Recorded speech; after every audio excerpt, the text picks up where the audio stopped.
Poland underwent dramatic changes between the First and Second World Wars. Having regained its independence in 1918, the newly re-established country set about rediscovering its previous cultural heritage and forming a new popular culture.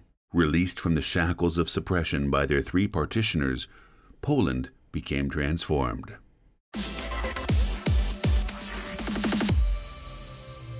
Welcome to Poland Daily Culture.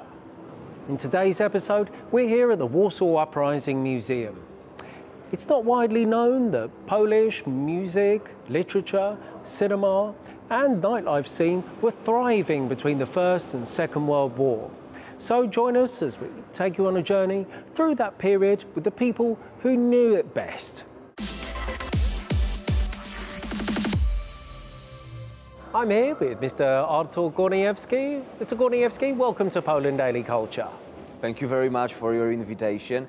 It will be a pleasure of mine to answer your questions connected with Polish history. So, on today's episode, we're going to discuss a little something about Polish cinema. So, as I understand it, the interwar period for Polish cinema was sometimes described as a golden age. Why was it that it was thought of so fondly? So to understand the cinema of these days, of the period in between World War I and World War II, let's try to imagine first that we are having no sound or colors right at the beginning. So only black and white movies with no sound. So have you ever watched such? I think I've seen Metropolis. This is like a sort of film from that period. Yeah, it's really difficult to engage in comparison to a modern movie. Yeah. Of course.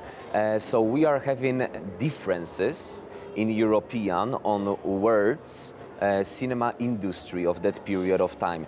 So for instance, German cinema industry would be concentrated on thrilling horror movies that were highly interesting in this period of time. But for instance, Swedish movie industry would be about Dares, Vikings mythology or panoramic beautiful sceneries. Then French industry would be about impressionist, a movie of a thought, of an idea that would bring many reflections, that would make you think. On the other hand, Russian, Soviet movie industry would be about propaganda and politics. US would be about branch or about particular person, about a movie star, for instance. This would make things go. So Western movies and later on musical movies, very important people like Charlie Chaplin of these years. Or how about Pola Negri, Polish lady who had a very big impact on world's movie industry. Then in Poland, in that period of time, we can tell that we divide this industry into two periods of time. Very important date, 1929, Wall Street crashes. So right after World War I, right after the big war, when everyone's relaxed, when everyone's positive about the future, when everyone's an optimist simply, then it changes. 1929, huge financial problems all over planet Earth. And this is when everything changes on every single branch of life and also movie industry. So before that period of time, Polish movie industry was about our great history. Hey, you just managed to get back your independence. You just won the Bolshevik War, so let's make it. In 1921, The Miracle at Vistula River movie. Then let's make another movie, The Tomb of Unknown Soldier. Such tombs, such graves, by the way, were appearing on planet Earth after the big war. London, Berlin, Warsaw. The Tomb of Unknown Soldier in Warsaw appeared in 1925. And in 1927, we are having the movie The Tomb of Unknown Soldier in Polish movies. And that's also a year where sound appears in the movies, 1927. Then in 1930s, color appears in the movies, and Polish movie industry starts to be cutting edge. Something new appears, and something so familiar nowadays, movies based on everyday life. And such movies adopted in Polish movie industry, like The Book in 1937, the movie that was 100% made in Yiddish language, used by Polish Jews.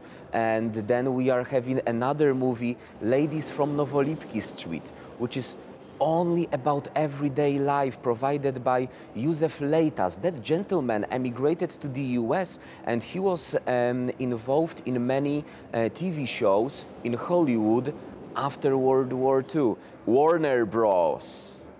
For guys with Polish descendants. Polish people involved in important productions here in Poland and then abroad in the US, a lot of them Jewish.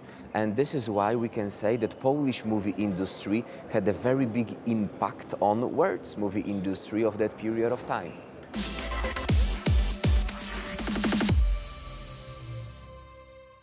The years prior to the First World War and the interwar period are deemed by many film experts as a golden era for Polish cinema.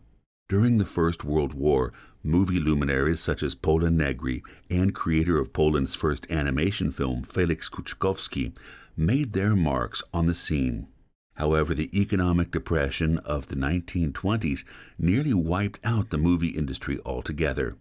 The scene was kept alive with imports and low-budget domestic productions, but cinema was truly reinvigorated in the 30s, starting with the release of Everyone Can Fall in Love, Poland's first film with sound, in 1933.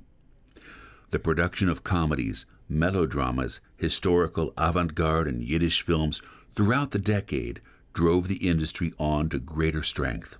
The glory years were sadly short-lived, with the German occupation in 1939 leading to a banning of films made in Poland and the death of many filmmakers. The nail in the coffin arrived during the Warsaw Uprising in 1944, when all cinemas and copies of films were destroyed. And so a lot of the Polish film industry, then you're suggesting, is really centered on this sort of feeling of kind of patriotism and a sense of belonging once again.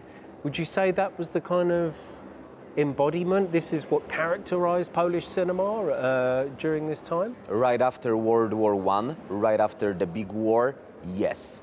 This is what was most important for us. And then more ideas prevailing in this part of the world and very interesting, simply, were appearing right in here. And why did you mentioned that Poland was kind of on the cutting edge of cinema. How was it that it got to that stage where it could be on the cutting edge? You know, we think of today of, you know, certain countries might be on the cutting edge of certain forms of culture. That's a kind of a lot to do with finance, etc. How was it that Poland came to be on the cutting edge of Polish cinema? That was a very good moment for Poland in general. So as far as 64% of Poland was annexed by Russia and then the rest by Prussia and the Austrian Empire, then we are having Russia or Soviet Union that doesn't have a lot of economical connections with the US. As far as the Wall Street crashes in the mentioned country, then Poland is the second in pecking order country that's not affected by economical crisis. And that's why Poland could stay pretty much independent when it comes to economy. Well, our neighbors, Germany, just started to suffer very big problems. Instantly, right after 1929, 500,000 of people became homeless, 3 million of people became unemployed, and we are not having such situation happening in Poland, so that Polish culture and Polish economy stays quite independent. And you mentioned earlier the actress, Pola Negri. maybe there'll be some viewers who aren't completely familiar with what made her such an outstanding success. Could you tell us a little something about her? A Polish lady, Apolonia Chałubiec, born in Poland, that was not Poland at this period of time. She emigrated to the US. She became a very important star in black and white and non-sound movies. She's claimed among Charlie Chaplin to be one of most important figures of that period of time. And once again, when it comes to US movie industry, it was about a person who will perform in a particular movie. So if she was a figure and if she was so beautiful and perfectly behaving person in these movies, then this is what made her achieving such a great success, and this is how she enabled Polish movie industry to be more considered by international point of view. If US movie industry is about actors or actresses, and if they have like the top one, then their ideas might be taken under consideration by us. And what was it that made her specifically so well thought of? What was her qualities that made her so popular? So still, in this period of time, it was about, well, universal features. I think till nowadays, what makes an actress or an actor be so popular? She was beautiful. She was behaving in an amazing way. When she was in front of the camera and behind it, she was considered to be a sophisticated and refined lady who was performing in such an amazing way that enabled her becoming so famous, and that's good for us as well. Mr. Artur Górniewski, thank you very much for joining us here at Poland Daily Culture. It was a pleasure.